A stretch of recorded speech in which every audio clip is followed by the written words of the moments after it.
Please allow me to introduce myself. My name is Andrew Lutfi Lukman Hakim from SPE Japa Indonesia section. So I would like to welcome you all to this webinar, and we are appreciate your participation in this event, and we hope you will enjoy this event. Okay, so next slide, Mbak.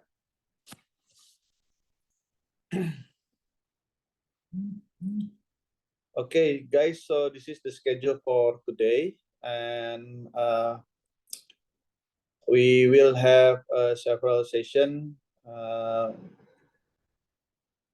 We will have the opening from our chairman to open this TDG, and then there will be a moderator and speaker introduction, then goes to main presentation from the speaker.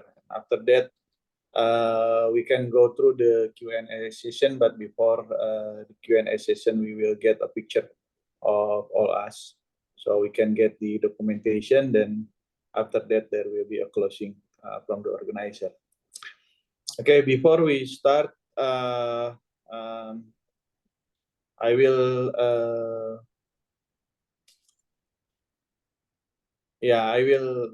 represent the TDGDL on behalf of our chairman. So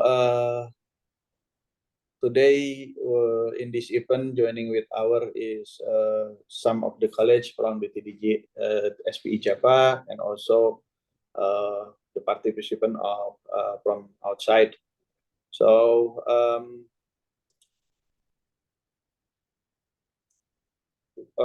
today, Mas Aras from Pertamina IP will deliver the topic of CO2 hub and pump injection regarding the result and data analysis as part of our SPE Japa Technical Series,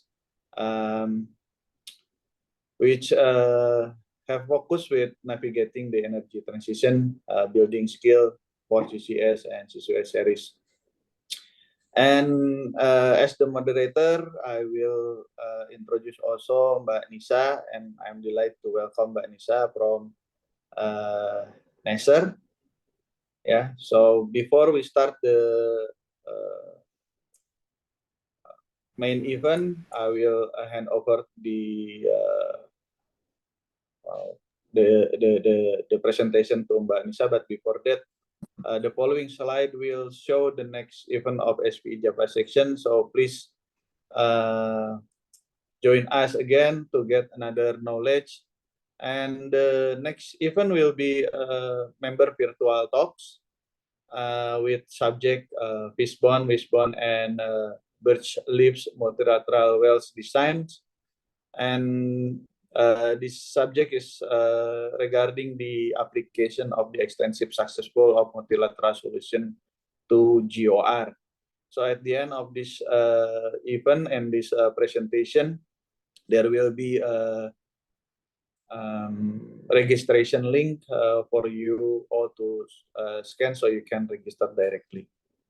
Okay, so I handed over the mix into the Mbak Anissa to start and moderate this webinar event.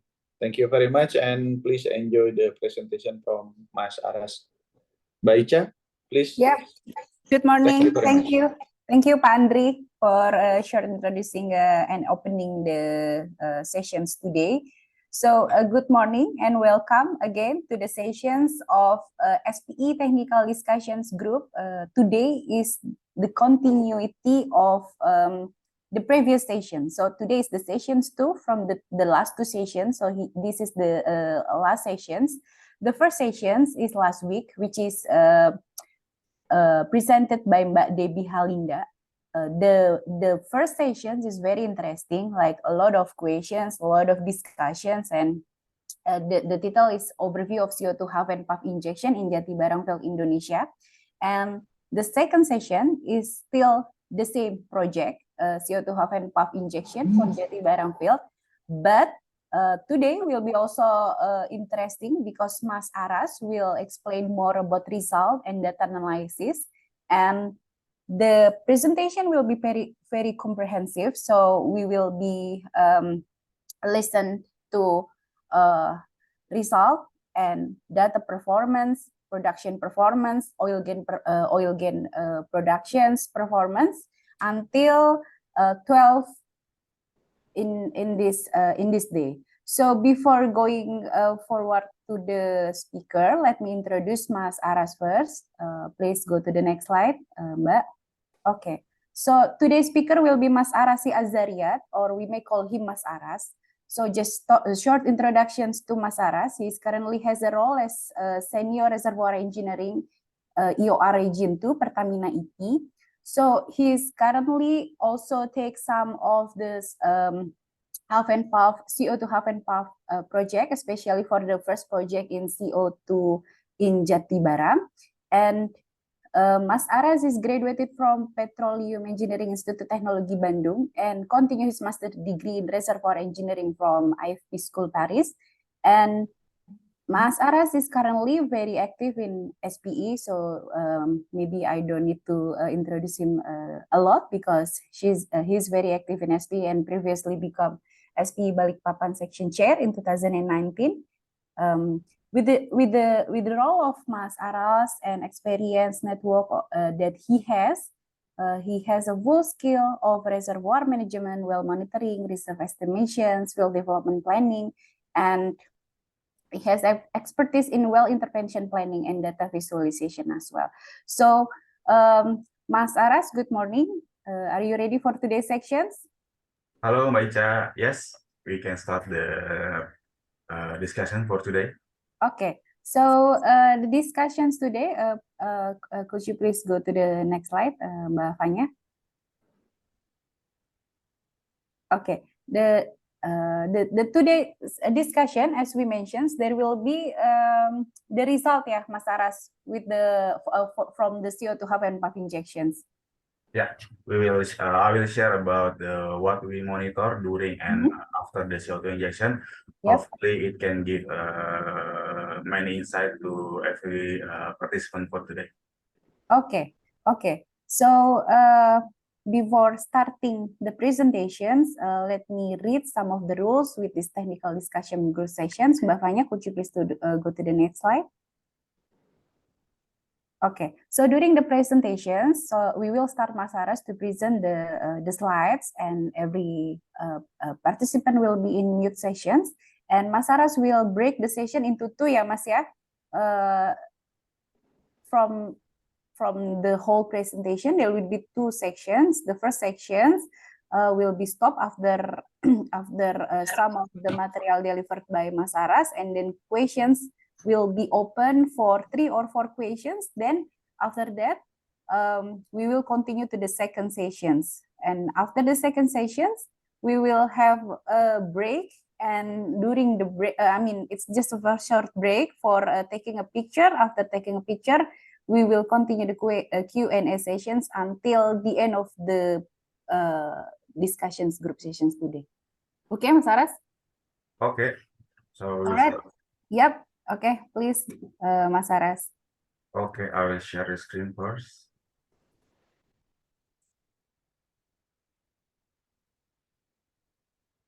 Can you see my screen?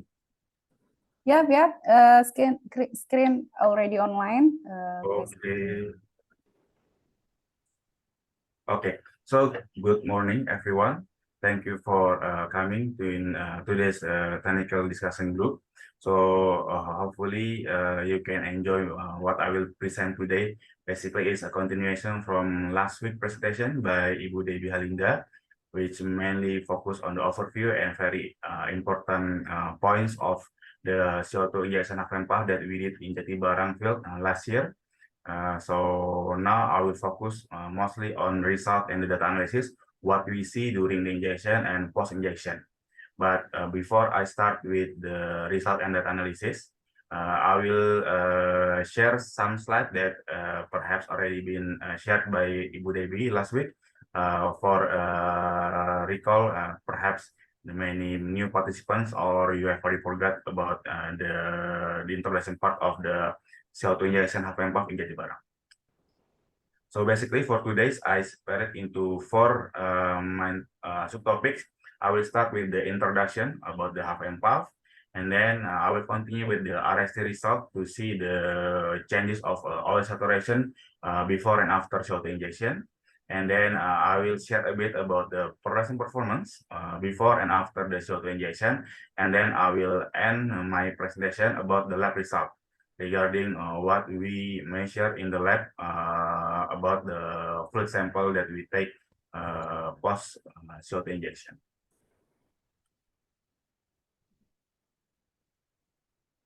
Okay, so as a reminder, basically we use CO2 liquid for the CO2 injection, where the CO2 source is coming from the Subang field and then captured using CO2 capture facilities in Subang plant owned by Samator. And we transfer the liquid using isotank truck with the temperature around -20 degrees and traveling around 180 kilometers from Subang to Jatibarang. So basically, this is how we transport the CO2 from the source to the well and then to the reservoir, where in the end, we'll inject the the CO2 liquid into two wells, GTB-161 and GTB-137, where the pressure is around 750. The initial pressure of this reservoir is around 1,600 PSI. So it's already quite depleted now. And in terms of porosity, it is quite good actually, around 22 to 25%, 25 to 28%, and temperature around 93 degrees Celsius. And in terms of permeability, it ranges from 30 to 157 millidarcy. And in terms of oil rate, it wasn't high. It is around 22 for GTB-161 and 10 barrel oil per day for GTB-137. Which is located, if you see the map, a little bit in the northern part of the F layer, which is a carbonate reservoir. So basically, for half and puff injection, we separate it into three stages. Either we use CO2 or chemical. The first stage will be the injection stage, where we inject or pump CO2 from the wellhead into the reservoir. At that time, we inject around 200 tons with the rate of 80 tons per day. So it takes around 2.5 days for both wells. And then we continue with soaking stage. Basically, we sat in the well for around 2 weeks to let the CO2 interact with oil.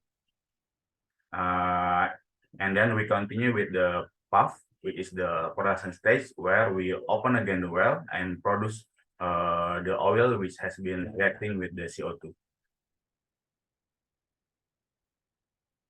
So this is the operational flow. Last week it's already been mentioned by Ibu Devi. We start with the retrieving all the artificial lift, and then we run RST in the beginning to know what is the oil saturation at that time before we inject CO2, and then we continue with the main CO2 injection. We continue with soaking period, and then we pop the well. Before we pop the well, we run RST again. So basically, we are trying to monitor the changes of the oil saturation before and after CO2 injection. And then we do artificial lift installation because the reservoir pressure is already depleted, and it will be hard for the well to flow naturally.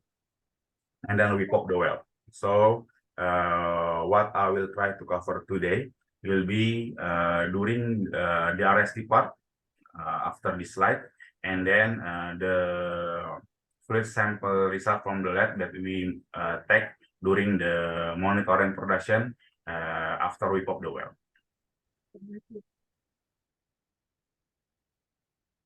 So this plot actually has been shared by Mbak Devi as well last week. I just want to highlight that during the injection, the buttonhole pressure increased up to 1,600 PSI, which is very close to the initial pressure, reservoir pressure of F layer in Jatibarang that we target for the CO2 injection. So compared to the MMP in this layer, this reservoir, it is still far because the MMP is ranging from 2,500 to 2,800 PSI. So basically, as mentioned before, we do half and puff in immiscible mode, not miscible mode, because we are still below the MMP. So keep in mind, because this pressure will be our reference to see what is the result, what is the impact of the CO2 injection into the fluid that we monitor during production phase. So in terms of production rate, last week, this slide has been shared by Ibu Debbie as well. So basically, we see a significant oil increase post CO2 injection. For GTB 161, it increased from 22 barrel to 72 barrel. And for 137, it increased from 10 barrel oil per day up to 47. But then it decreased, and then there is a period where the well has to be shut in because the oil production is very low due to scale build up. At that time, we retrieve all the tubing, production tubing, and then we do bullhead acidizing to clear all the scale build up inside the well. And in terms of incremental production, it was around 490 barrel for GTB 161 and 400 barrel for GTB 137. And in terms of remaining CO2 volume in reservoir, which means that contained by the reservoir ranging from 77% to almost 80%, which is pretty high because in the beginning our estimation was lower, around 50 to 60%, while even from our partner they are expecting much lower, around 20 to 30% only. And then there is another parameter that we are observe as well during the half and puff, which is the utilization factor. So this UF may be a new term for us in oil and gas industry, because this utilization factor basically simply shows how much CO2 that we need to inject to produce one barrel of incremental oil. So during our CO2 injection, we got a result of around 10 MSCF per barrel oil produced for the incremental only. So to be for comparison, in US, economic one, UF will be ranging around 3 to 5. So for half and puff, it is still quite high. Since this is a frontier case in Indonesia, so this will be our first step to reduce the UF, so that application of CO2 injection in Indonesia can be more economic. So now I will show about the RST result from GTB 137 and 136. So this is the RST from GTB 161 before the CO2 injection. So with the depth around 1,100 meters, we found that from RST, it shows in this part. I hope you can see my mouse in the second column from the right. It shows that with the green color, in the upper part of the reservoir, the oil saturation is around 40%, which is quite high. This is a condition before we perform CO2 injection half and puff. So normally we will expect that we inject a lot of CO2 in supercritical mode. So we expect saturation reduction post injection. And this is what we got. This is a comparison of RST result in GTB 161 before and after CO2 injection. Before is shown by the red line, while the after CO2 injection shown by the black line. I hope you can see in this part. Yeah.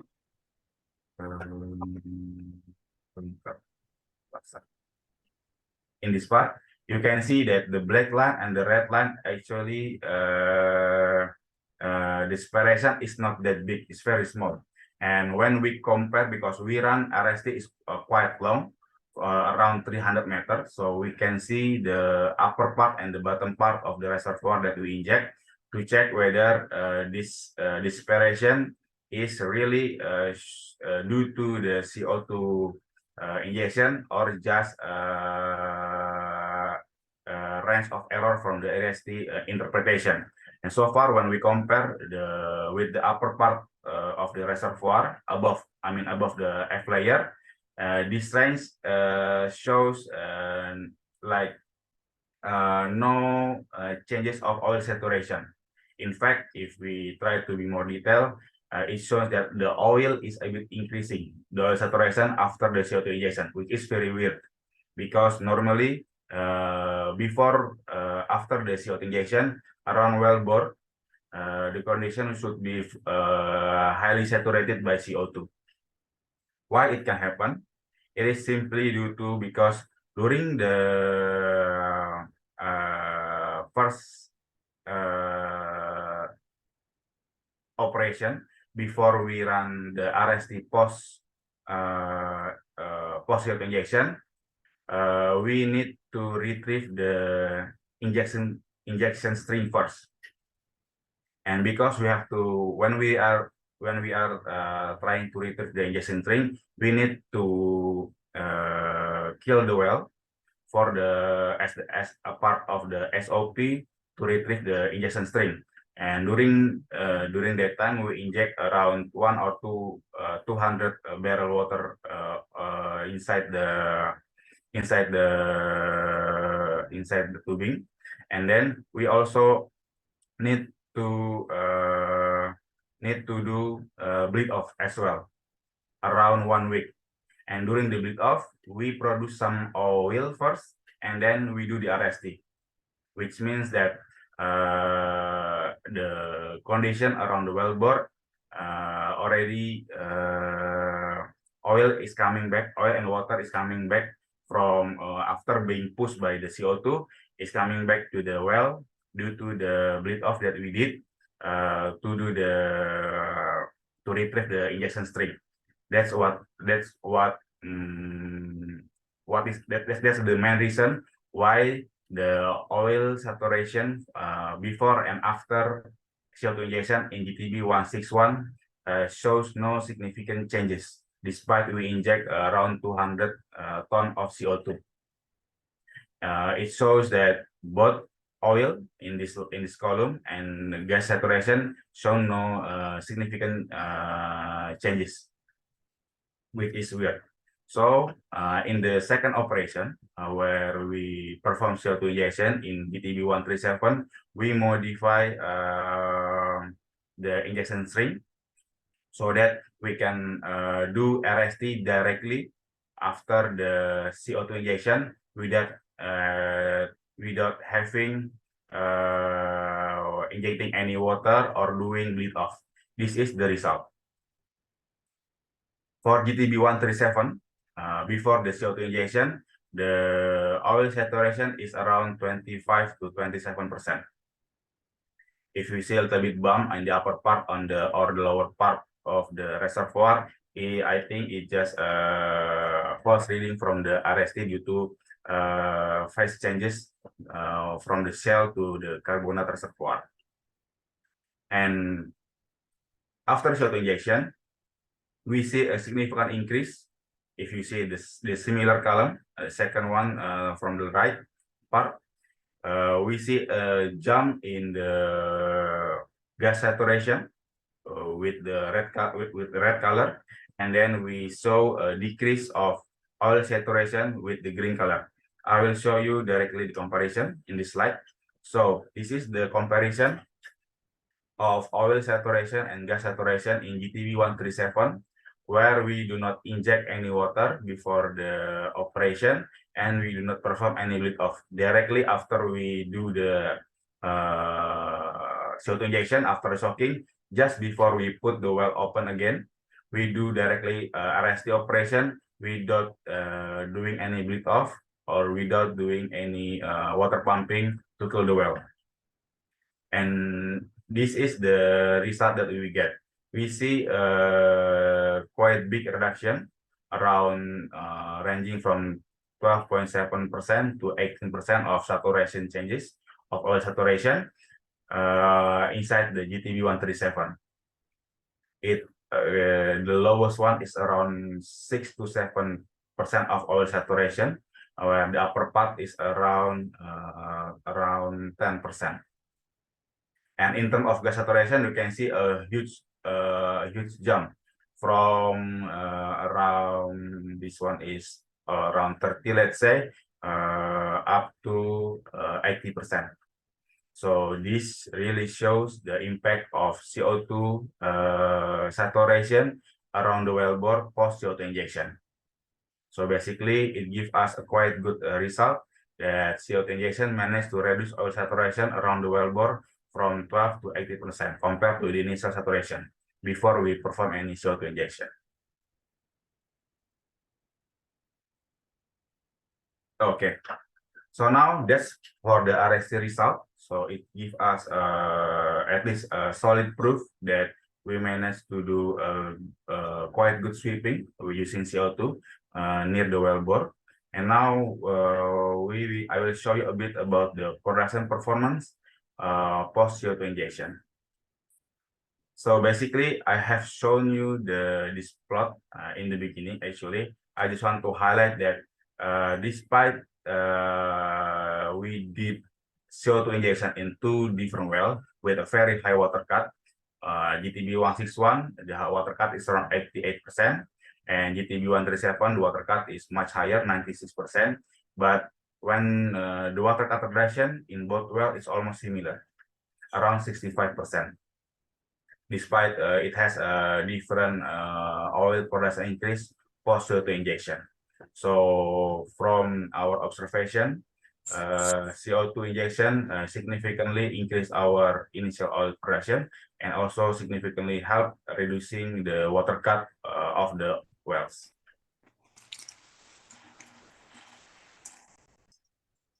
Okay, and then during the monitoring, we put EMR, which is basically a buttonhole pressure gauge and temperature to monitor our performance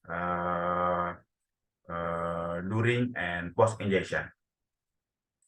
This plot is the buttonhole condition in GTB 161, where we want to try to analyze the performance before and after injection.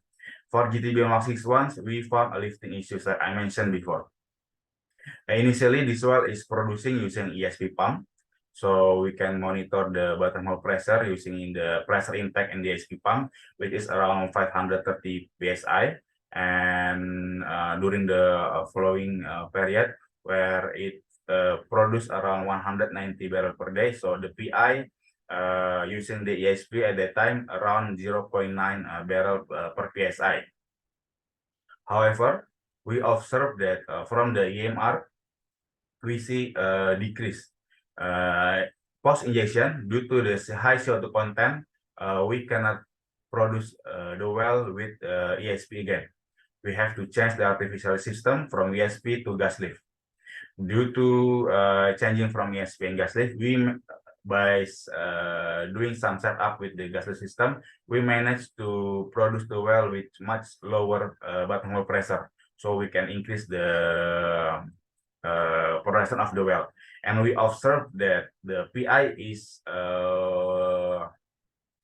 we got a big decrease from 0.9 barrel per psi to 0.55 barrel per psi, which is around 40% reduction, which is most likely due to the scale that we found when we retrieve the production stream 1 month after we pop the well.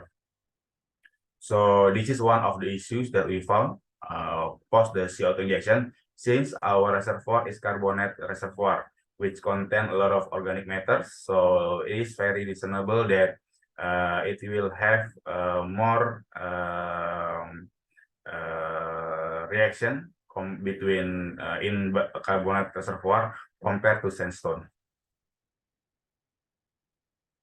And however, we solve this issue simply by doing bullhead acidizing and after that the well is producing back to normal, similar to the previous progression before we inject CO2.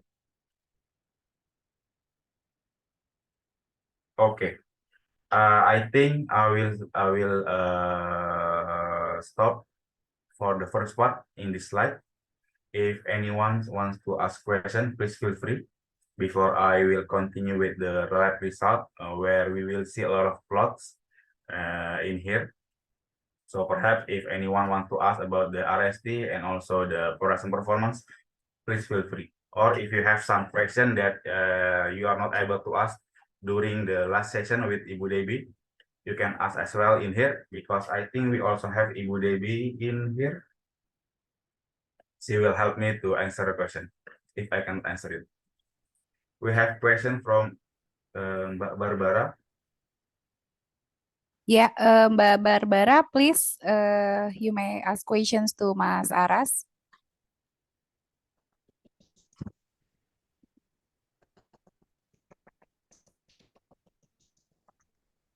Hello, Mbak Barbara. I think we cannot hear your voices. Probably it's like break.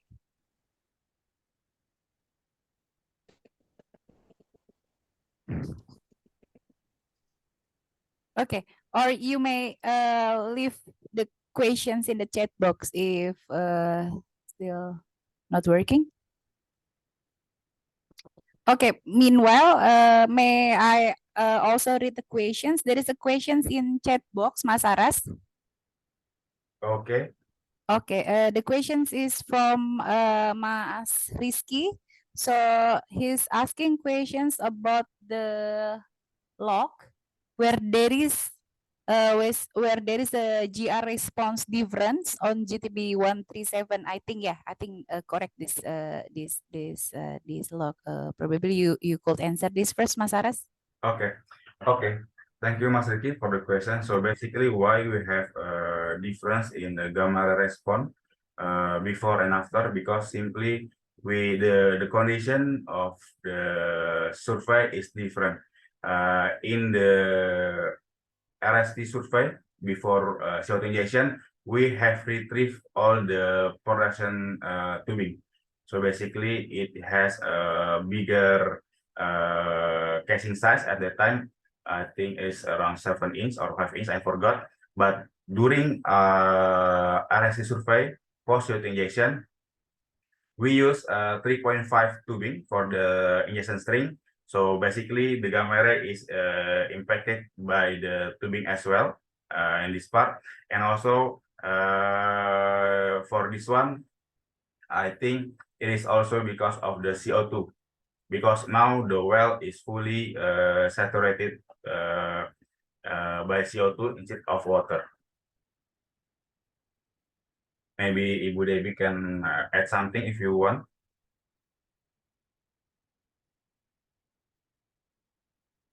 The different condition between before and after is before CO2 injection, the whole tubing column is full of water, while the condition after CO2 injection, the whole column is full of CO2.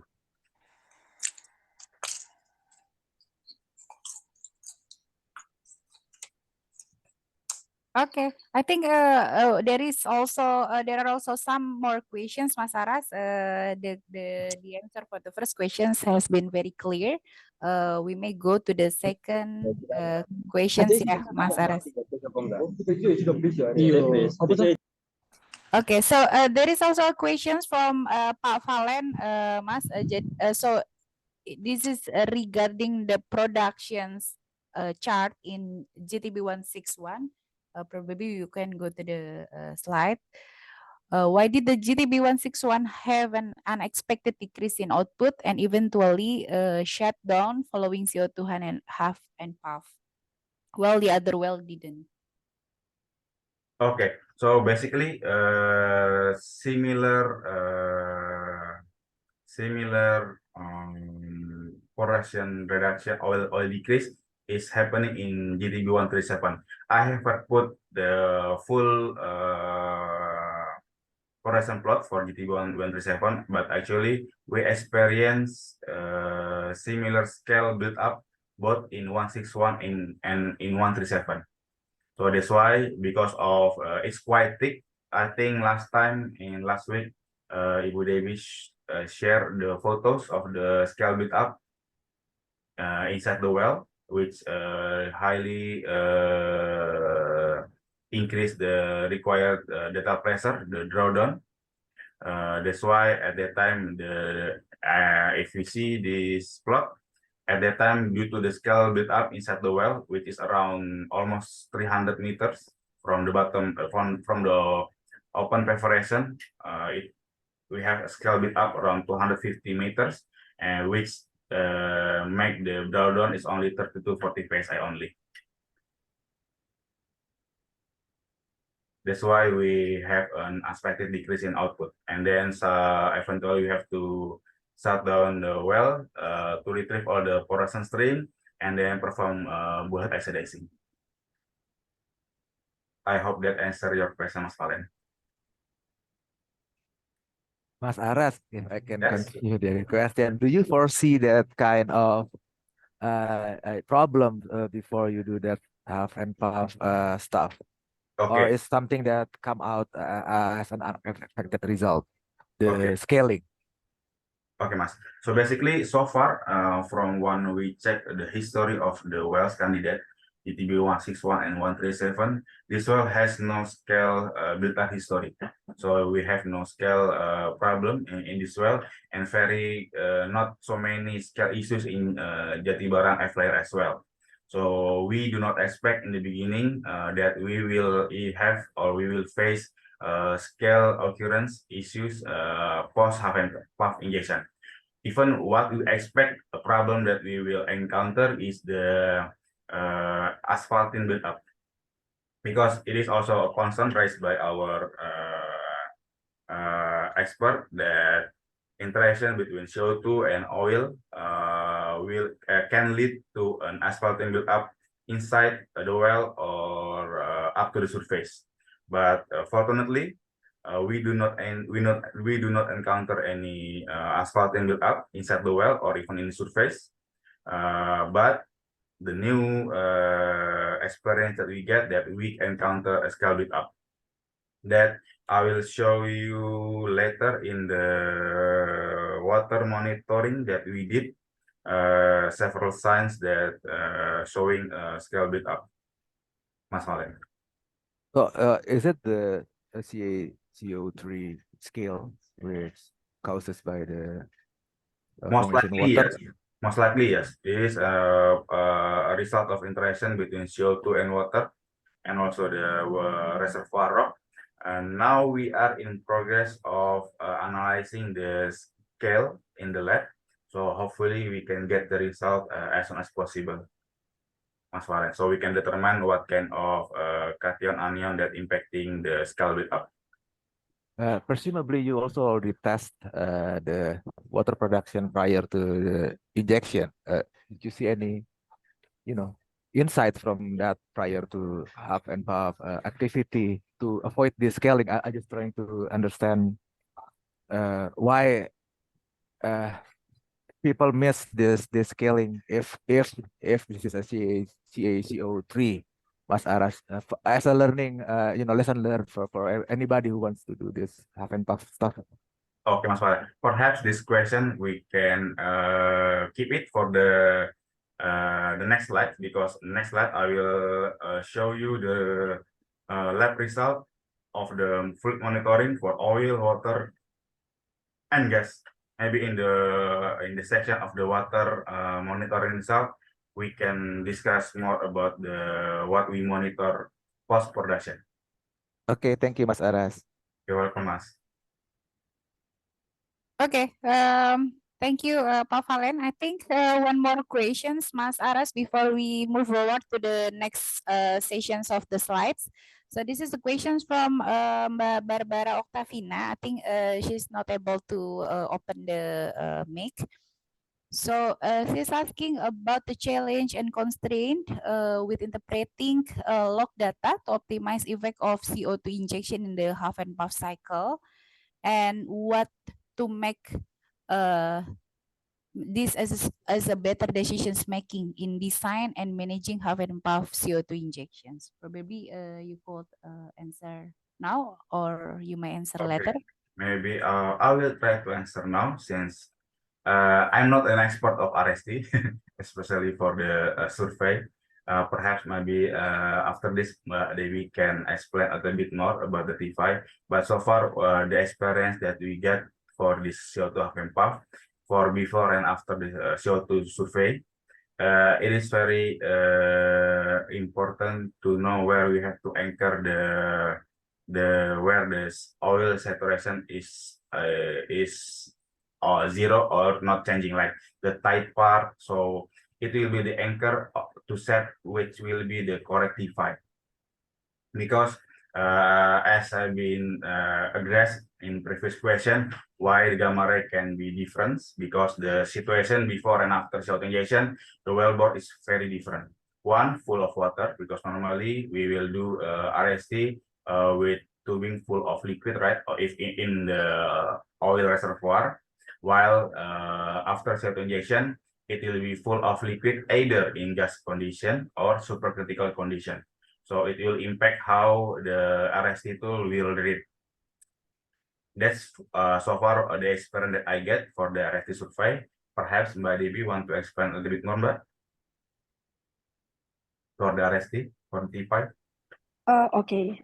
For the T5, actually, I'm as well is not the petrophysical or the RST expert as well, but we knew that when we're doing this RST, we are doing both, which is as mentioned by Barbara, the T5 was being anchored for the gas saturations, in which at the same time we are having the RSTCO for the oil saturations.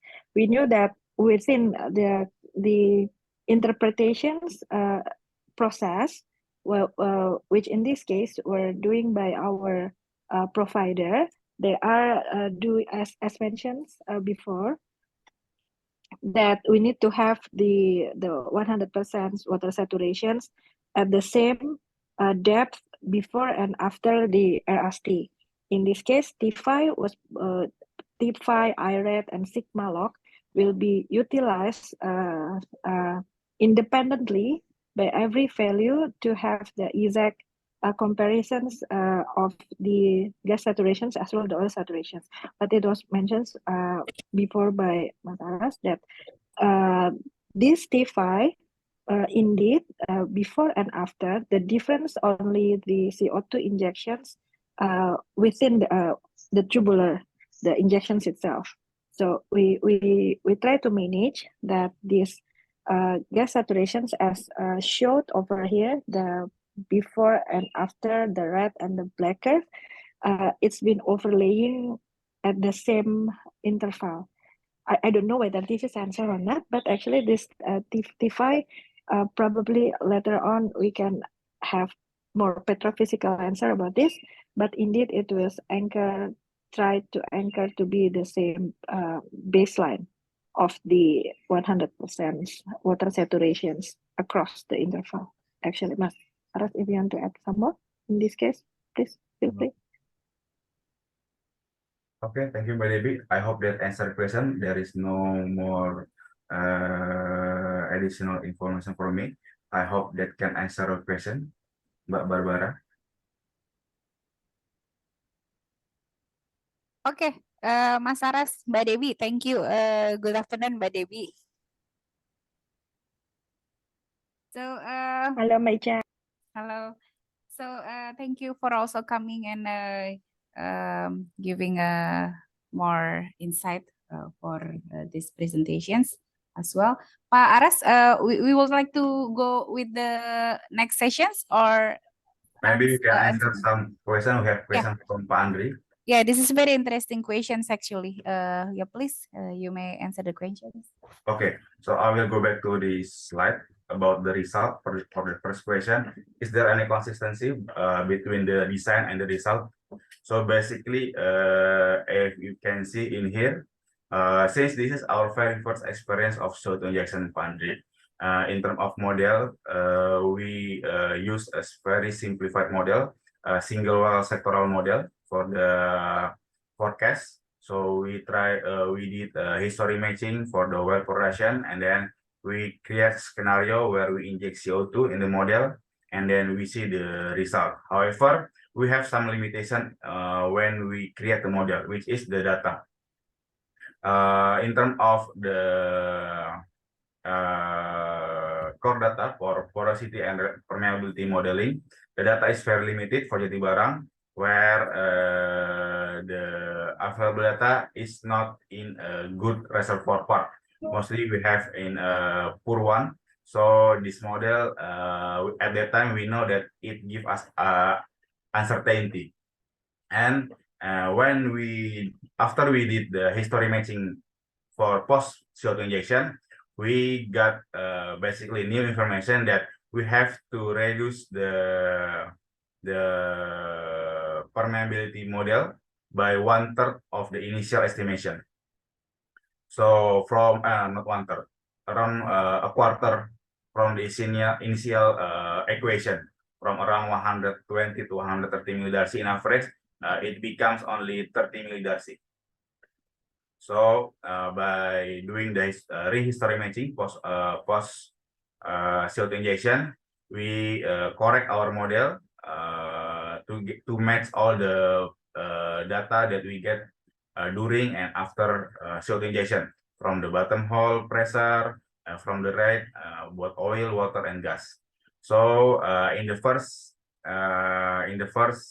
injection, in the first well, GTB 161, we save quite big, where we expect around 740 barrel for the incremental production. For the realization, we only get around 490 barrel due to the issue with the permeability. So instead of expecting a higher rate due to the actual performance of the reservoir is lower, perhaps it is also due to the permeability reduction due to the scale build up. Our PI greatly reduced from 0.9 to 0.55. That's why in the end, our incremental production, before we got scale build up issues, we can only reach 490 barrel, less than 500.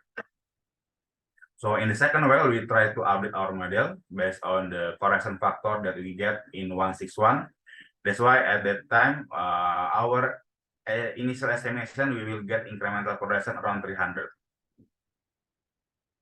And in realization, we got a little bit higher, up to 400 barrel oil for the incremental production in GTB 137.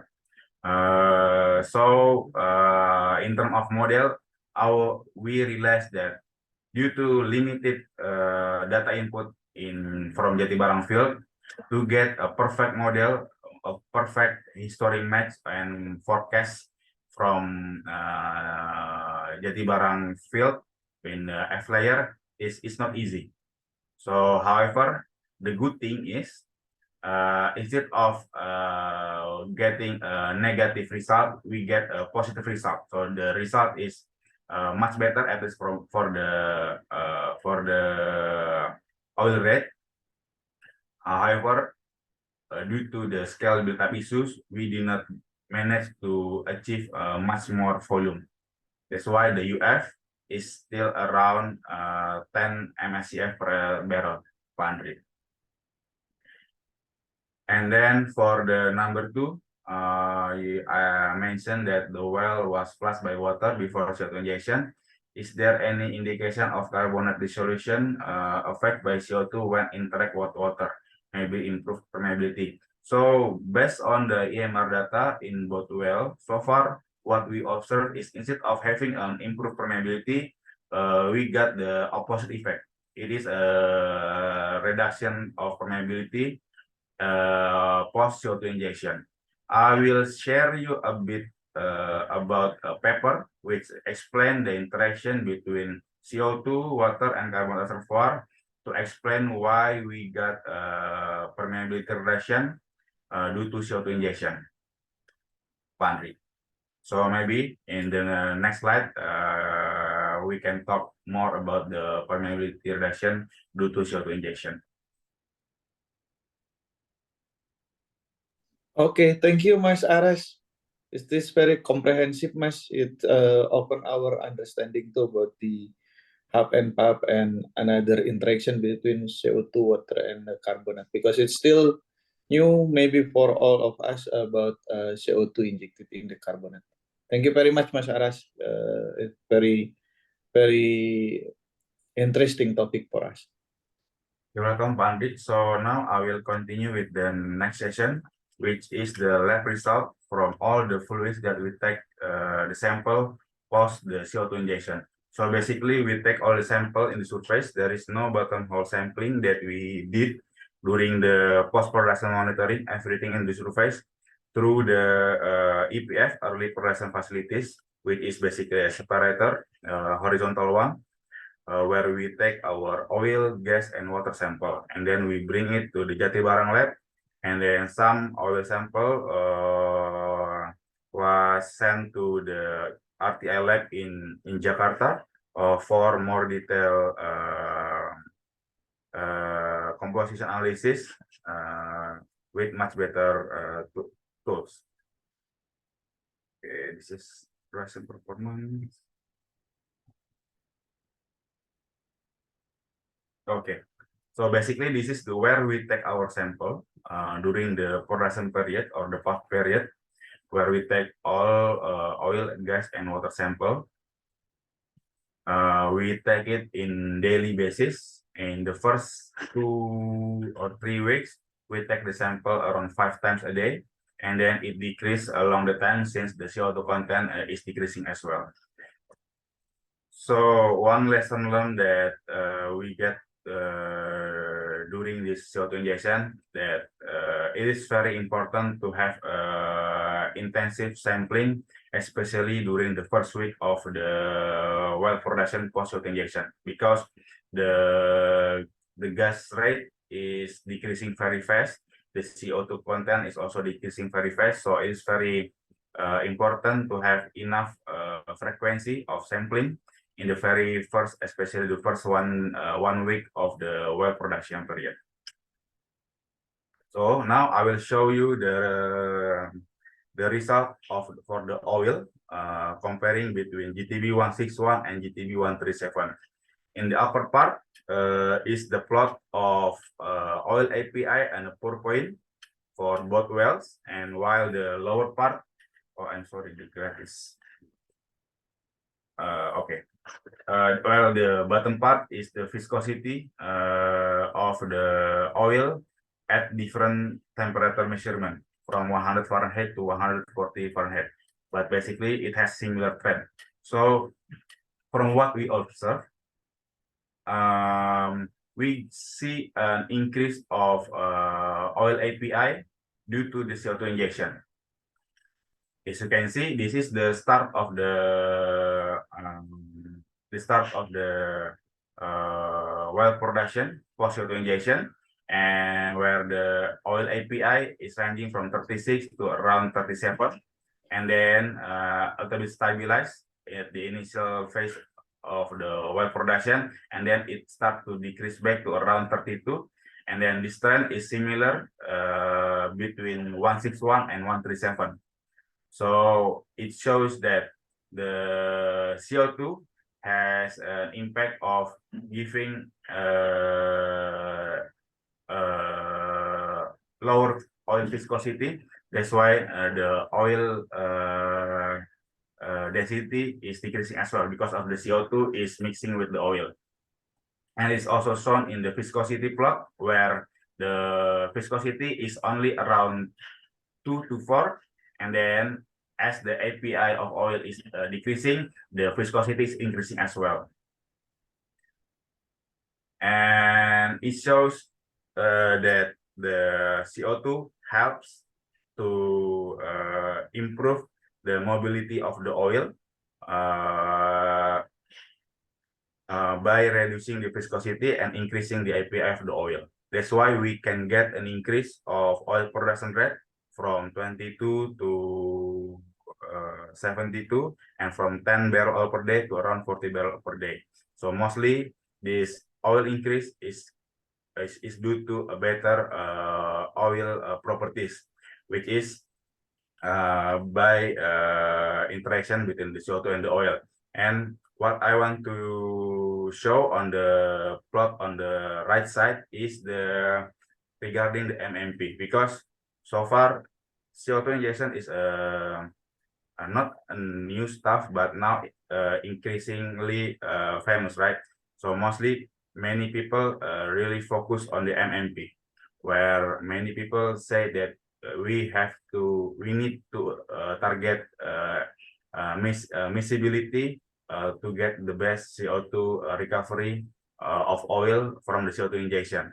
But actually, this half-MPAF shows that even with having an immiscible injection, we can still see an improvement.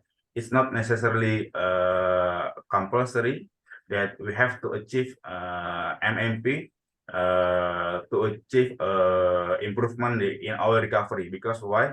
Because in Indonesia, it will be very hard to have a miscible injection. Why? Simply because we have a quite high temperature gradient, which create that most of our reservoir fluid will have very high MMP. And normally in the Jatibarang case, our MMP is far above our initial reservoir pressure and far above the frac pressure. Unless you want to frac your pressure, then you will never can do miscible injection in Jatibarang. That's why during our half-MPAF CO2 injection in Jatibarang, our design is only in immiscible injection, not miscible. We do not try to achieve miscibility during our injection. As I mentioned initially, our bottom hole pressure is only from 1,500 psi up to 1,600 psi, near our initial reservoir pressure, but still far below our miscibility MMP, which is around 2,500 and 2,800. And from this result, it shows that despite it is immiscible, we still can improve the oil properties of our reservoir by doing CO2 injection. And what is the difference between what is MMP actually? MMP is where you can see this graph. I hope it can clearly explain before and after MMP, where before there is an initial interface between CO2 and crude oil phase, and once it reaches the MMP, it becomes completely miscible. But however, if you see the graph below, it shows that despite not reaching the MMP, by having an increased pressure when we inject the CO2, we can still increase the recovery of our cores. It means that even before reaching MMP, still in immiscible injection, we can still get an improvement of oil properties. So doing or having a miscible injection is not like a must for CO2 injection. Doing it in immiscible still can give us a good result. We just have to know where will be the best combination between our injection design and the surface facilities that we will need to do it in either in half-MPAF scale or full field scale. This is for the oil composition analysis that we see improvement in API and viscosity of oil post half-MPAF CO2 injection. Next, we also try to observe the composition of oil post CO2 injection. We send our sample to the RTA light because in RTA light the GC gas chromatography can measure up to C36 plus, while in our lab in Jatibarang it cannot measure the oil composition. So what this graph shows, basically, if you see the first circle that I showed with my pointer, The x-axis shows the carbon from C3 up to C36 plus, while the y-axis shows the percent of the mass of the each component. So different color shows different batch of oil sent to lab. Basically, it shows that B1 is the early sample post-production, while B3 is the lab sample of oil post CO2 injection when we pop the well. So it shows that in the early production of the well, we got an increase of C6, C7, and C8, which is the mid component of the oil. While after at the later part in the batch 3, if you see the square box in here, you can see that we got an increase of heavy component in the later part, in the later batch, in batch 3. So it shows that CO2 managed to access the heavier component of oil, which is not in the beginning can be produced by normal production without any CO2 injection. So this one shows that there is a mass transfer from the normal oil that we normally produce with the either immobile oil or trap oil or a heavier oil inside the reservoir that we managed to access by doing CO2 injection, which is a very good result that shows us we by using CO2 injection we managed to get an access from light oil that we normally produce to the heavier oil that exists in the reservoir, and it is harder to be produced with normal production mode. So this is what we observed from the oil composition analysis from GTB 161. And now we move on to the gas composition. So we take gas sample in the gas separator using gas bomb. And then this is what we see. We check the CO2 evolution post CO2 injection. We check the specific gravity. We check the methane composition up to C6 because in our lab in Jatibarang, we can only monitor C6 plus. And so far, not only in oil phase, previously I mentioned that we get additional heavier component in oil sample, but we also get heavier component in gas sample. And if you see this black line, both in this one is plot 161. In 161, we found that we get like a wave of C6 plus component arriving to GTB 161 when we do sample measurement. It increased with the baseline from 2% up to around 10%, which shows that there is a mass transfer from oil phase to gas phase due to CO2 interaction between CO2 and the hydrocarbon. So it shows that we managed to have a mass transfer not only in oil but also in gas phase. And if we see the gas lift source, which it can be used as reference that it is the normal gas composition in Jatibarang field, we see that the C6 plus content is quite low, but it is slightly impacted because we have scrubber and so on. But normally our C6 content in Jatibarang is not this high, as we observed in GTB 161 post CO2 injection. And this result, we also found similar result in GTB 137, where if you see the black line, we got an increase of C6 plus component in our gas sample as well. So it further prove mass transfer of heavier component that we managed to access due to CO2 injection. And in terms of CO2 content, actually it is quite fast in terms of CO2 content reduction after we after we produce the well.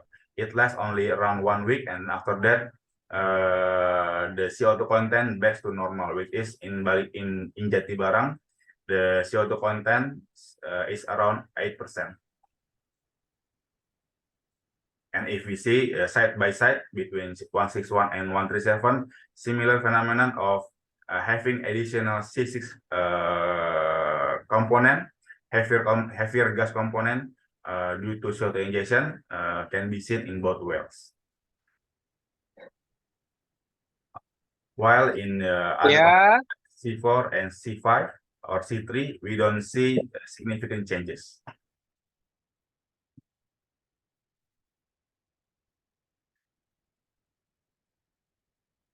Now we go with the water component. For water, we try to do 10 ion analysis. We try to check the pH, and so far this is the water analysis for cation, anion in both wells, 161 and 137. So far, from what we see, in the beginning we have a decreasing trend of natrium and also calcium, and then after we pop the well, it starts to increase for the natrium. While for the anion, we got a decreasing trend in the end in 161 because we are building of the well. But after we change to gaseous system, the chlorine Cl- it start to increase. This is the increasing trend of Cl, and this can be a sign why we get the scale build up. If you see in 137, before the CO2 injection, we only managed to get sample in 137. That's why in 161 I cannot show you the monitoring of the water sample before the CO2 injection. But in 137 we managed to get one. So basically, for the natrium Na+, it is around 10,000 ppm. For the calcium, is around 2,200, 2,300. Around 100 ppm. While for the Mg, less than 100, and for Fe3+ is almost 0. And in here we can see that for natrium and calcium, natrium due to CO2 injection, we have the concentration is lower, and then if we see the lower plot, which is the Cl-, the red line, we also get a similar result, where the Cl- is decreasing after we inject CO2, which can maybe a signal that due to CO2 injection, we have a precipitation of natrium chloride due to CO2 injection inside the reservoir. That's why it leads to the salt deposition, and then also scale build up inside the well.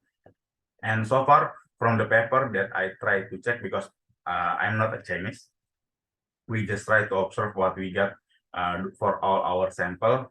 Between CO2, water, and rock, there is a study done by Tiago Siqueira in Brazil. So he showed us the chemical reaction between when we inject CO2.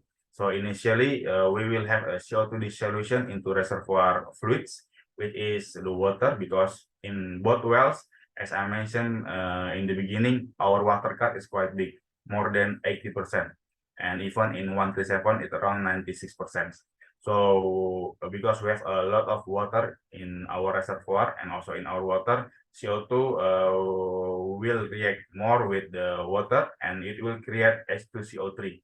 this acid, and then will generating a lot of bicarbonate ions, and then we will have when it interacts with water again, it will create H3O plus and SCO3 minus, and then this SCO3 minus will interact with any cation that has been exit in the reservoir, either calcium, magnesium, or iron, which can lead to the deposition of scale of carbonate, either in the more scale built up in the reservoir or in the well that we have already proved when we retrieve our production stream. So this is the reason or the main cause of porosity and permeability reduction due to precipitation of calcium carbonate and ACl, which answer one of the question from Pak Andri. That's why instead of improved permeability, we got a reduction of permeability, Pak Andri, in our injection well because of the high CO2 volume that we inject during half and puff. Okay. So by analyzing our water, it helps to see the reaction between the CO2 and water, and hopefully by having the scale analysis soon from our lab, hopefully we can confirm which cation is the main source of our scale build-up in Jatibarang. Is it the calcium or magnesium? Because so far in the water, we do not find any iron in Jatibarang field, at least. Okay. May I interrupt this presentation, Mas? No problem, Pak Andri. Please go Yeah, ahead. so because this is interesting discussion, right? And everybody saying that when you injecting CO2 into the carbonate reservoir, especially if there are any water inside in the system, that it become the acidic, right?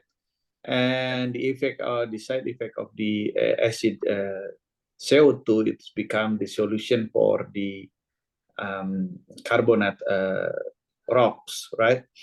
So it's quite interesting, Mas Aras, to continue the discussion because maybe there is another precipitation block the dissolution or other things regarding the I don't know, maybe the CO2 when this soluble into the water will also make another what you call it, maybe in the triangular interaction between oil, water, and the CO2 will be emulsion, right? And it might be also the emulsion block the flow of the remaining oil in the reservoir. So it's quite interesting, Mas Aras. Thank you very much for the sharing of this paper, and we can continue our discussion after this webinar. Thank you very much, Mas Aras.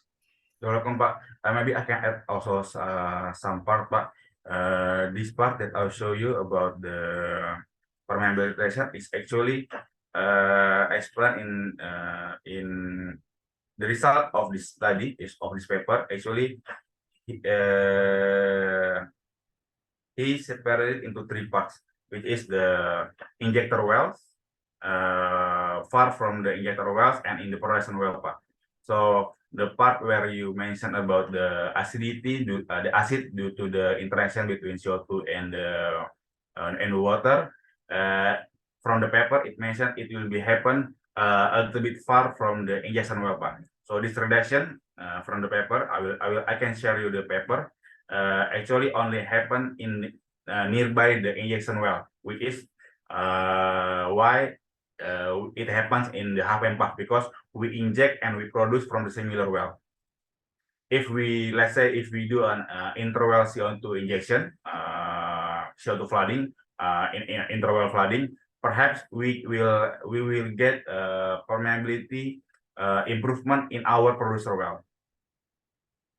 But since we do the CO2 injection in half and puff, which means that we inject and then we produce from the same wells. The effect of permeability reduction is the negative impacts in half and puff because we produce from the same wells, Pak. Yeah, maybe also because the water is already pushed into away from the wellbore drainage radius, right? So yeah, maybe there are I mean the interaction between CO2 and water will happen far from the wellbore. Yeah.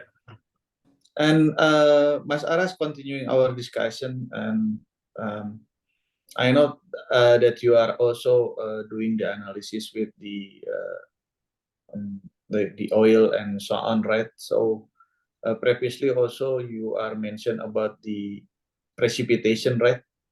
Are you doing the analysis also with this composition of the asphaltic, resin, and so on? So far, for asphaltic, we did I forgot what's the name, with geosurface. So far, from the oil sample that we take in Jatibarang, it shows a high potential of asphaltene precipitation. And now the study is ongoing, but however, it's since the half and puff result shows that we do not found any asphaltene build up. Now we are trying to test the, how do they call it, the geosurface, guys? The limit of the CO2 concentration where the asphaltene will occur.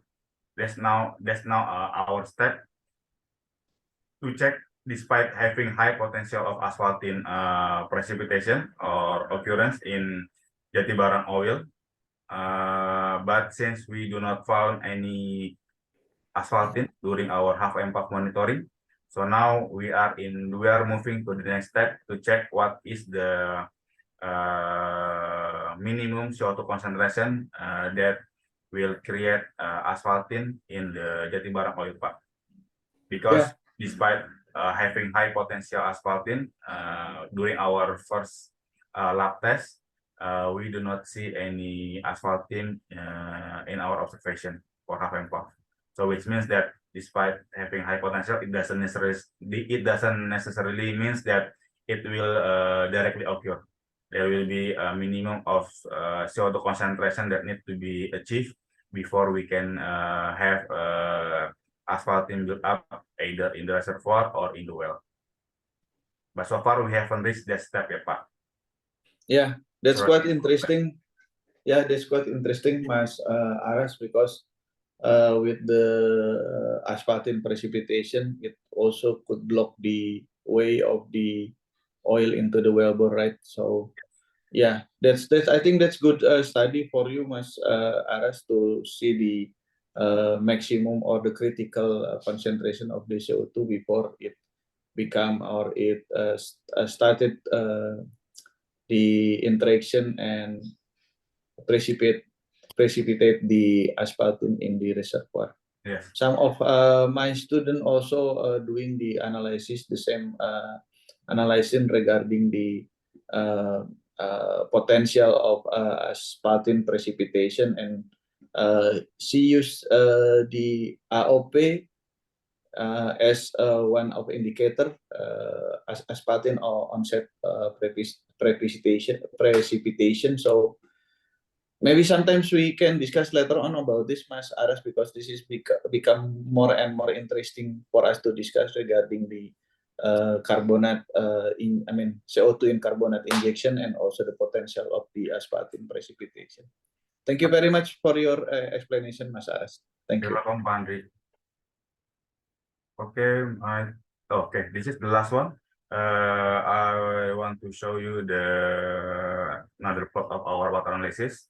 We are trying to check the suspended solid, and so far in both wells, similarly, we see a decrease of natrium chloride content in water, which might indicate the natrium chloride, which is salt precipitation inside the reservoir. in the initial stage, phase of the progression post CO2 injection, and then it start slowly coming back to the normal concentration before we inject CO2. Due to now, because the half and puff area is very small, right? It's only 200 tons, and maybe perhaps our drainage radius is only around 30 to 50 meters from the well. So basically, after several period of time, everything will go back to normal. But at least we monitor several reduction or increase in parameters both in oil, gas, and water, which can be a very beneficial information and guidance for the next step, which is the fulfilled implementation of CO2 injection in Jati Barang. And as a best reference for CO2 half and puff injection to be performed in other field, especially the one that we are going to do soon this year in Sukowati field. And then there is another corrosion monitoring. So during our half and puff injection, we also perform corrosion monitoring. We install corrosion coupon in the surface, basically just before the inlet of separator. We want to know how big the impact of the corrosion for the half and puff operation. So far, what we get, the corrosion rate is quite low. If you see the picture, this is corrosion coupon before installed, very nice, very clean. And then this is the corrosion coupon after we retrieve post 2-3 months after we pop the well. And then we try to clean from residue, from oil, and several sand build up. This is the corrosion coupon after cleaning. And if you see, actually it wasn't that bad. And from the result, if we refer to NACE standard, the corrosion coupon wet loss calculation, the rate is actually quite low, only 0.018 millimeter per year, which falls to low category. And for the second part is only low to moderate, because we only expose the corrosion coupon very quick, less than 4 months actually. So that's why we are quite confident to do half and puff operation, not with a very high standard tools. Like for example, when we did the half and puff injection in Jati Barang, we use carbon steel material for our injection tubing and also for the corrosion string, which is really help us to save to reduce the cost of the half and puff injection, because CO2 injection is still for the implementation. It is very new, right? Now this is Jati Barang case will be the reference case for future CO2 injection, and hopefully by having all this information from half and puff Jati Barang, we can reduce the cost furthermore. Simply like when we start with the implementation of solar cell, the cost is very high in the beginning, right? But now it's very cheap because now it become mass production. Hopefully soon in the future in Indonesia, especially, the application of CO2 can be widely used, and then the cost can be decreased much further. So acknowledgements, I want to say thank you for SKT Migas, especially Special Task Force from IOR team, Mas Arif, and then Pertamina Persero from RTI team, Mbak Debbie, and then Pertamina EP, especially Zone 7 and Region 2, and then our partner, Jokmek, and then business partner which help us to make the half and puff CO2 injection can happen, NASR Indonesia. So I think that's all, Ibu Ica, for my presentation. Thank you for all participants to still stay until now, almost 12. We still have around some minutes for Q&A. Yeah. Anyone to ask? Okay, Mas Aras, probably before having more questions, I will have kind of short summarizing what you've been delivered within these presentations, because this is very interesting and very comprehensive. And like what you said before, that this could be another knowledge lesson learned sharing, which we want in the future make the CO2 half and puff injections could be something very often to be performed, or mass productions, if you say in your words. So there are some of points of highlight within the presentations that Aras at the beginning already mentioned what kind of analysis he made with his team from RST, and then production's performance, oil gain, and also surprisingly there is a water cut down after the CO2 half and puff ya, Pak Aras ya. And then also there is also an highlight about remaining percentage of CO2 that there is not recovered, so CO2 in the storage of the reservoir. And also some of the parts lab analysis that has been performed by Pertamina team, such as the oil mobility, which is observed improve better. And there is also interesting part about CO2, mineral, and water reactions. And the other things is about corrosions monitoring. So probably I had questions, but Mas Aras could answer the questions after the next photo sessions after this.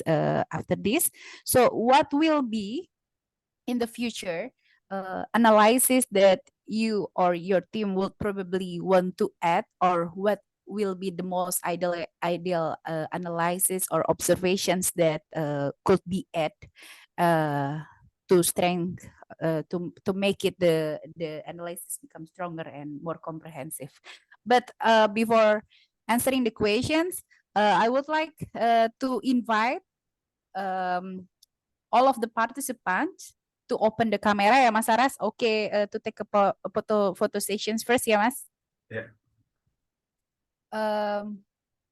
So we have 27 participants in this room. Yep. Okay. Yeah, there is some of the Mbak Debbie is already ready with the pose. Aku salah. Sorry, I need to change my background first. Yeah, we have some of the colleagues and friends over here. Mbak Dian, welcome. Apa-apa Mbak Debbie, backgroundnya saya juga tadi salah Mbak Debbie. Ya, Mas Ngurah Adit. So, okay. Let's take a picture. One. Mbak Debbie, Mbak Nisa, you wanna take the picture? Oh, okay. Maybe from Mas Palen or Mbak Fanya ya? Please do so if you want. It's okay. Okay. I'll do it as a backup as well. Okay, I'll be waiting until Mbak Debbie appear. Okay, 1, 2, 3, smile. Yep, all right. One more. One more.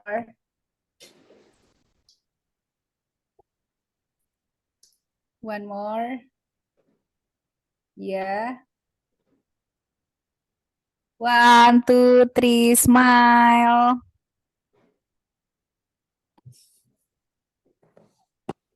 Okay then.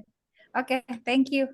So we would like to continue the Q&A. Mas Aras probably want to answer my questions first, and then while waiting for another questions from the participants. Okay, thank you, Micha. So, your question about the improvement that we want to do for better operation of Amepa. This is one thing that I think Mbak Debbie wants to really do, but because of the it will be very sensitive, which is the surface rate out (SRO). Because when we play with CO2, it is really sensitive with temperature and pressure. If you see the phase diagram of CO2, we will play with three fluid phase, which is gas, liquid, and supercritical. So inside the wellbore, it will be highly the pressure gradient will change easily if you cannot maintain a good pressure or temperature in wellhead. So having a proper design of what you want to inject in the wellhead is very important, because you will need to know what is your wellhead pressure target, what is your bottom hole pressure target, so you will know what kind of fluid phase that you are going to inject. Is it liquid, is it gas, or is it phase? So that's why pressure and temperature monitoring is very important. So far, what we managed to do is only monitoring in the wellhead during injection, and then bottom hole readout using the EMR, which is a memory gauge. But it will be much more better if we can have live pressure and temperature monitoring at bottom hole, especially during injection, because due to the phase changing of CO2 during injection, if we only use normal software that we did, the PSS software like PipeSim or Prosper, normally we use PipeSim. Our estimation may far above or below the actual pressure reading. So if we can have online or live pressure monitoring system bottom hole, it will be much better instead of you having memory gauge as PT survey. And the second one will be if we somehow can have a technology to know how far our CO2 managed to penetrate, because in half MPAF, so far at least we haven't found any solid technology that can show how far our CO2 has been injected. Using tracer, so far all the tracer that we try to approach, it is only beneficial or proven when it is in interval injection, not half MPAF. For tracer, maybe the best one that you can use is for the SWTT to know the oil saturation remaining. But if we perform SWTT for CO2 project, it will take quite some time to perform, and then the cost is much higher than just doing RST. So that is like how I say it, still optional case for SWTT for half MPAF. But if you have a good enough budget, maybe I recommend it to do SWTT of RST, because RST the range of survey is very small, right? Only 12 inch or around 30 centimeters. So if you are in carbon reservoir with a lot of cavity or a lot of cement inside, so it will highly influence your RST reading. So having much further survey with SWTT, you can have much more knowledge or information about your remaining oil saturation for your base case. And then what can be improved? For half MPAF, I think that's all what I have in my mind. But Debbie, want to add something for the improvement?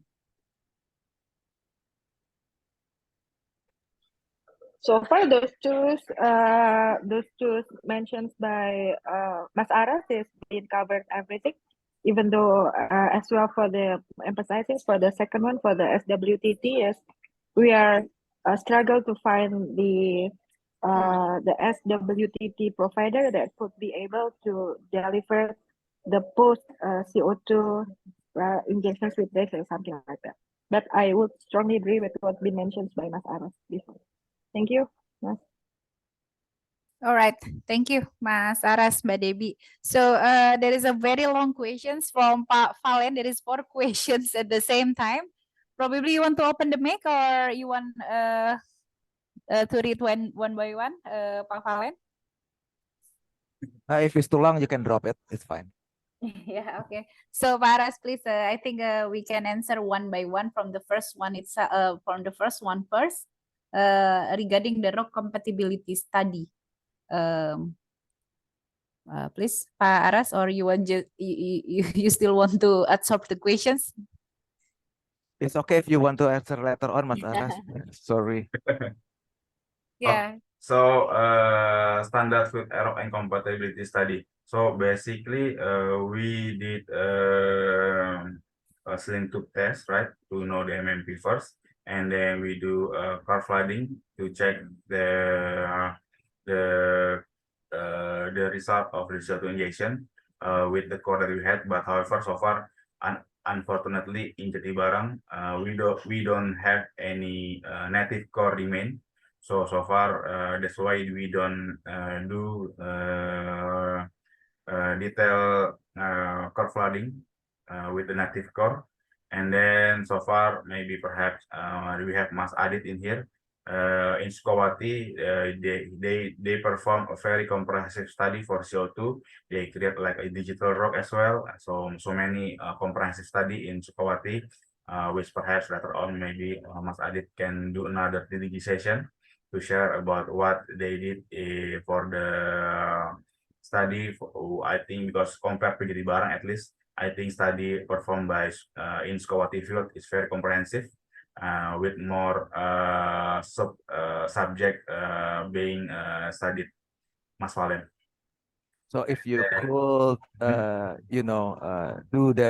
do this project all over again, would you then do that task, the compatibility, the rock compatibility and fluid compatibility, just to avoid those problems that you mentioned in your presentation? Will it be beneficial or would it be then not, Yes. very... Yes. As I mentioned, it will be very because initially we only focus on the interaction between the CO2 and the oil, right? Because we expect that perhaps the asphalting will occur, so we do not expect any severe interaction between CO2, water, and the rock. But since now we found a scale build up, which in the full field scale will be a big problem, because it means that like every 1 month we have to do buoyant acidizing in many wells. So how to mitigate this will be very important, and the compatibility study with the native rock will be very important, a key point for the future implementation of the full field gas and CO2 injection. So yes, if I have the native core, then I will perform the compatibility study before any injection, either half MPAF or full field implementation, Mas. Thank you, Mas Aras. Okay, now for the second question, presumably you use dual porosity compositional model for your reservoir model. Okay, for model, we do not use dual porosity simply because all core data that we had in Jatibarang do not show any dual porosity indication, Mas. So far we still use a single porosity model with PVT compositional model for the simulation, Mas.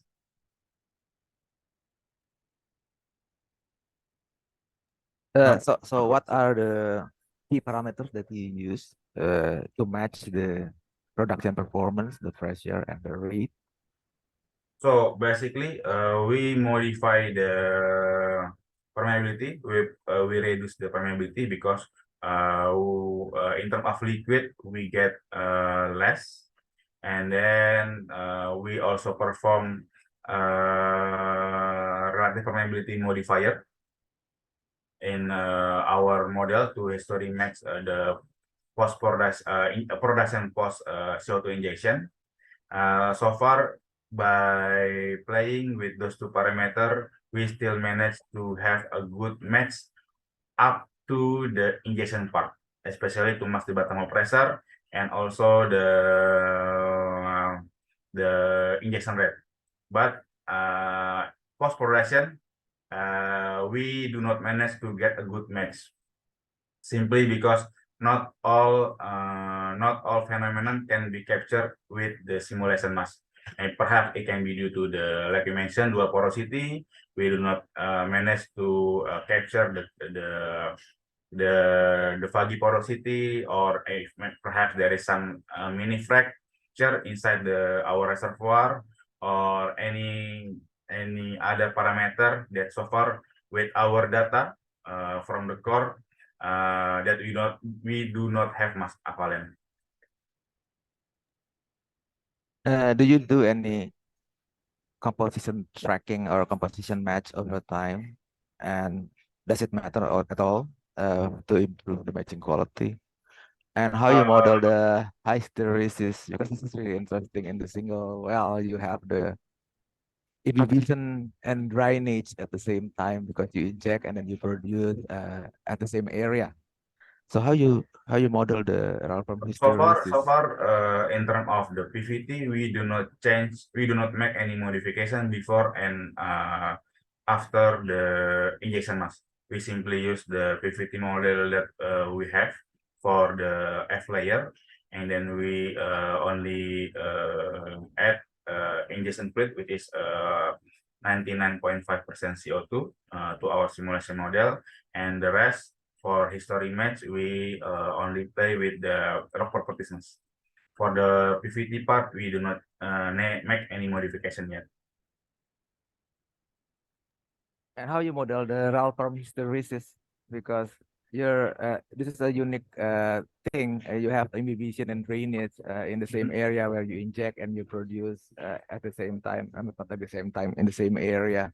How you model that, the differences between, the traveling pathway of that curve? Wait, the slide.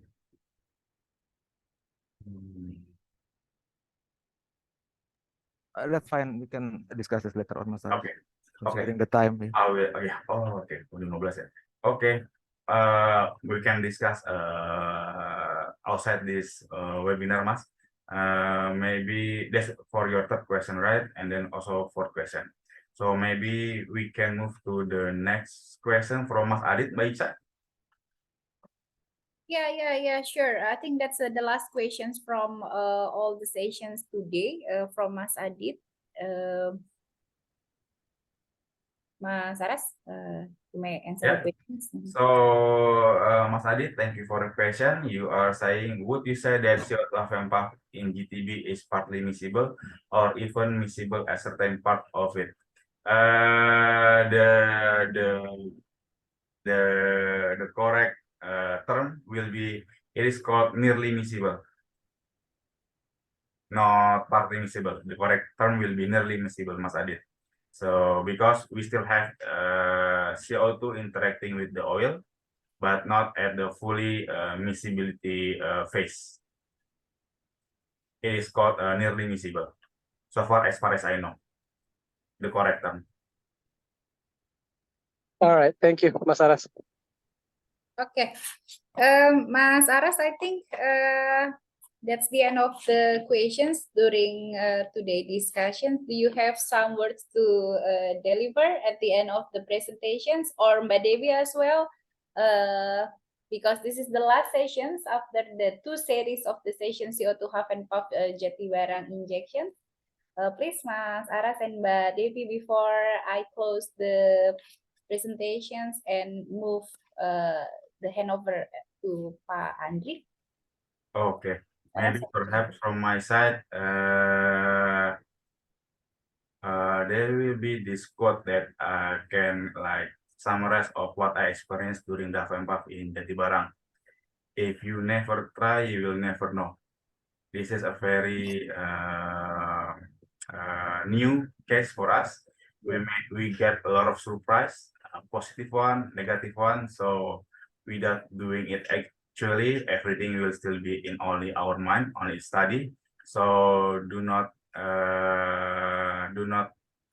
try to do it instead of just simulating it, because you never know until you try. That's all from me, Mbak Ica. But that's a very, very, very So, good quote today, Pak Aras. If you never try, you will never know.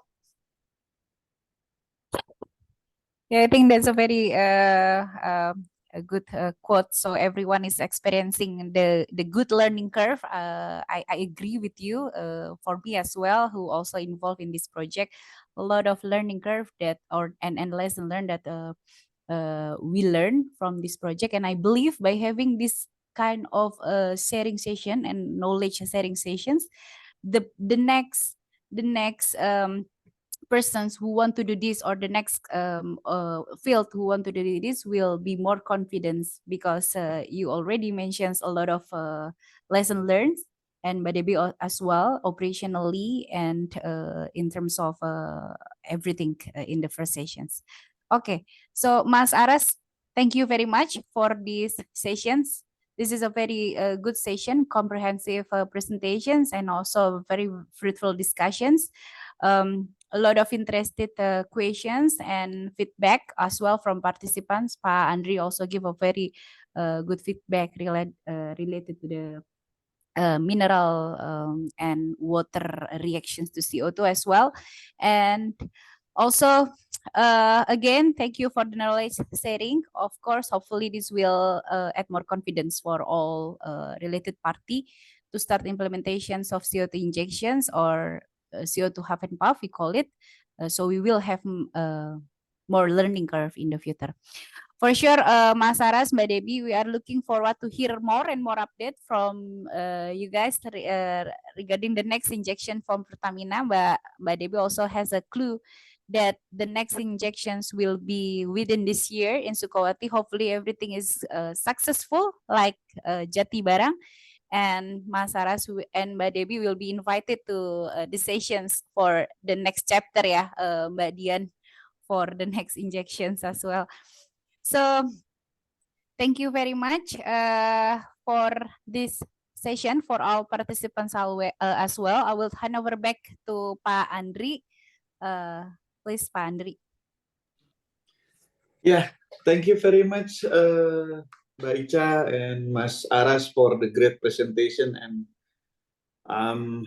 there is many things that we learned from today webinar, and I'm glad because I'm here, so I can learn a new one also from both of you guys. So thank you very much again. And for all the participants, please remind on your calendar that next agenda in our webinar will be member virtual talks regarding the fishbone, wishbone, and bird sleeps for multilateral well design. So this will be another interesting topics for us to follow, and I'm sure that it will give us new knowledge too.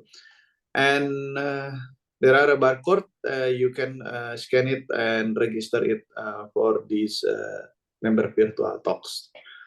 Okay, so next agenda is giving a token of presentation.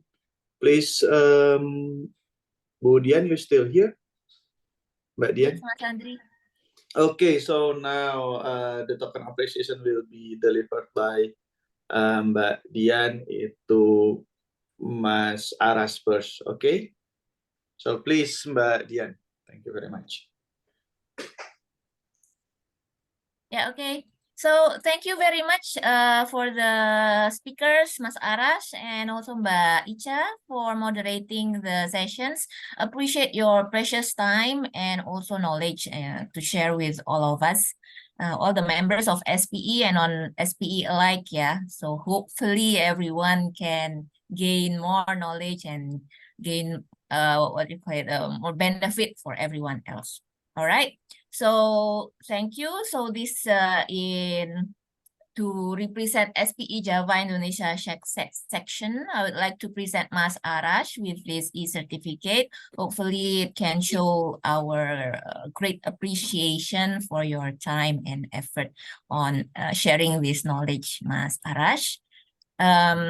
So before that, can we take a documentation? Mas Valen, maybe, or Mas Andri, can you take a picture, please?